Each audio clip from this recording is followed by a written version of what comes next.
So we've learned about Newton's three laws. We, at least conceptually, have some more understanding of them. First law was inertia. Objects like to keep whatever motion they have and not change it. The second law was net force is equal to ma. And then our third law was every force, there's an equal and opposite force, those force pairs, where we also talked about normal force, which can be a force pair along with whatever force is pushing something onto a surface. What I want to talk about here is we're going to start on some techniques, and the first one we'll start with is called a free body diagram. So sometimes you can do these problems and they get kind of complicated. You end up with a bunch of forces in all different objects and on different things that are interacting, and you're not sure what to do. So, and I'm going to make up a more complicated situation than you're probably likely to see. But let's say you had a block, and then you had another block here next to it, and then there was another block sitting on top of this, and you're looking at this, and we could say, hey, there's there's also I don't care. We could have another box on this side, just a bunch of boxes, and somebody's pushing in on this box here, and someone's pushing in on this box, and this box has a weight pushing down, and you're looking at all this, and then you're saying, all right, now these are sitting on the ground, and you want to know, all right, now there's this normal force acting on this box, and there's a normal force acting on this box, and a normal force on this box, and a normal force on this box, and a weight on this box, and a weight on this box, and a weight on this box, and I already drew the weight on this box, and then there's the force of this box pushing on that box, and that box pushing on that box, and there's all these crazy forces all over the place, and it gets to be really confusing. And if you're trying to draw this up and make some sort of force, and say you want to know what happens to the box in the middle, what's its overall motion, what's its acceleration, you're only interested in that one. What you want to do is you want to make a free body diagram. You want to look at just this object and ignore all the other objects and only pay attention to the forces that are actually acting on that one object. So what we're going to do, we're going to simplify this down. We're going to look at just this object. Okay? Now for just this object, the forces will reduce greatly. What you're going to have is you're going to have a normal force from the ground. Right? So I'm just looking at what forces are actually acting on this. I have a normal force on it. I have weight pulling down on it. Notice I'm putting my arrows pointed away from the center of this object. I have this box here that's on the left. That box is pushing to the right of this object, so I'll actually put it over here. So let's call this, just so we can keep track of this, let's call this box A. So this is the force from box A. And then we'll call this box B over here. And box B is being pushed left, so box B is applying a force in the other direction. Force of box B. And then we have this box, let's call it box C. We have box C pushing down on it, whatever it happens to be, the force of C acting on it. And then at this point, we're done. Now, this I still think looks a little complicated, but if you look vertically, we only have three forces to worry about. We have the weight of the box, the force of the box on top of it, and the normal force, the ground, pushing up on it. And then horizontally, we only have two forces now. We have the force from box A, this box over here, pushing it to the right, and the force of box B over here pushing to the left. And so this picture is much, much simpler than this picture over here.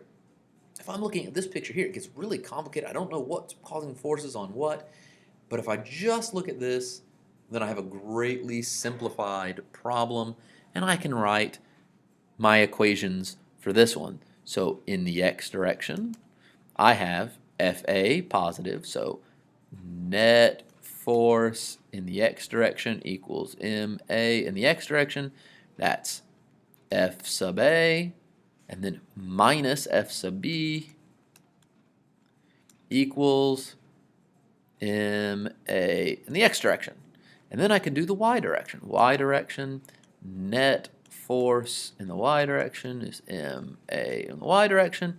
And so I just add these up.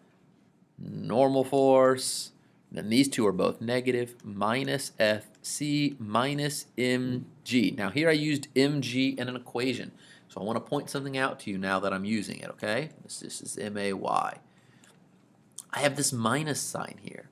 And that was because this is pointed downward. Now, when we were doing kinematics in chapter 2, when we started with this, G was equal to negative 9.8. Okay, so this is a very important little aside here. Well, now we're going to use G as positive 9.8. Why? Because we're taking that negative sign that's on that G and we're taking care of it by having this arrow point downward. Okay? This is taking care of the negative sign. And then this arrow pointing down tells us to subtract mg. So here, I wouldn't want to do minus and then put a negative 9.8 here because that would make it would make this whole force, this whole weight here, a positive. It would be minus a negative. It would be positive, and it would be like the weight was pushing up on it. So whenever you're doing forces, you want to take that negative out of G and take care of it with the arrow and then this minus sign. Okay, so whenever you plug in the value for G from this point on when we're doing forces, use positive 9.8 when you go to do these in practice. Okay, just a little aside, keep track of that. When it comes to forces, you want to use G as positive 9.8 and take care of the negative of it by having the arrow pointed in the negative direction and putting this minus sign right there, okay? So anyway, now I've written my equations and it's pretty simple. If I need to go further, so let's call this box D. Well, let's say this was for box D. Well, then I can go back to the other boxes. So I go back and let's do box A. We'll do box A in red, so I'll change that to red here. So for box A, what forces do I have acting on just box A alone?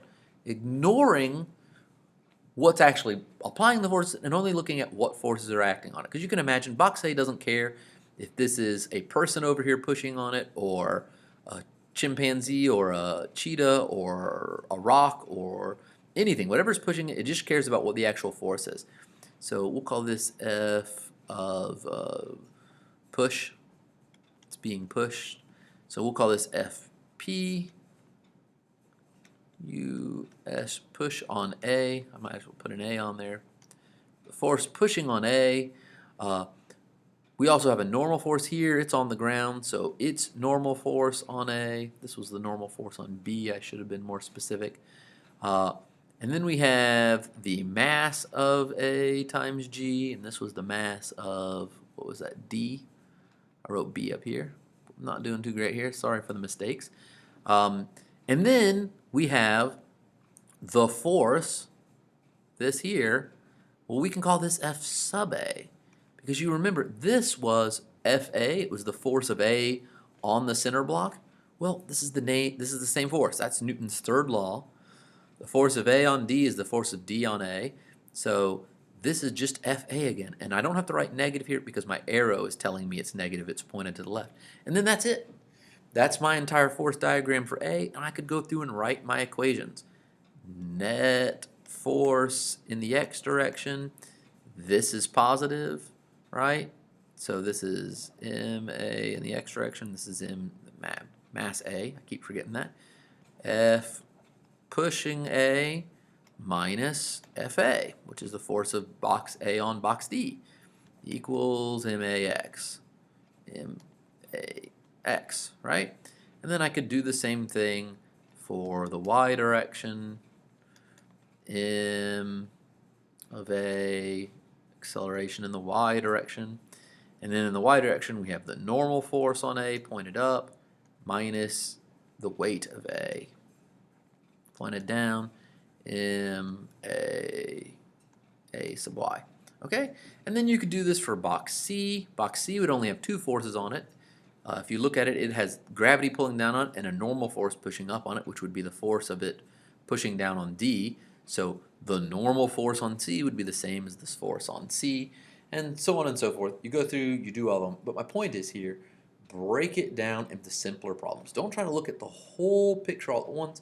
Look at each individual object one at a time and figure out what the forces are, and then figure out how these forces use Newton's third law to figure out which of these forces are the same. The normal force on C has to be the same as the force of C pushing down on D. And if you do this problem out, it'll end up being the weight of C. And then you can do the same thing here. The force of box B on D is the same as the force of D on B. So this force that was pushing left on this box, D, will be pushing to the right on box B. Okay? That's pretty much it for free body diagrams. You just basically want to take your object, simplify it. Now you're not likely to get something this crazy complicated, but 2 or 3 blocks in it, side by side, pushing on each other, it's not out of the realm of possibility for something you might have to do and work out. But again, you just take it, go slowly, do one at a time. Okay? So that's pretty much it for free body diagrams.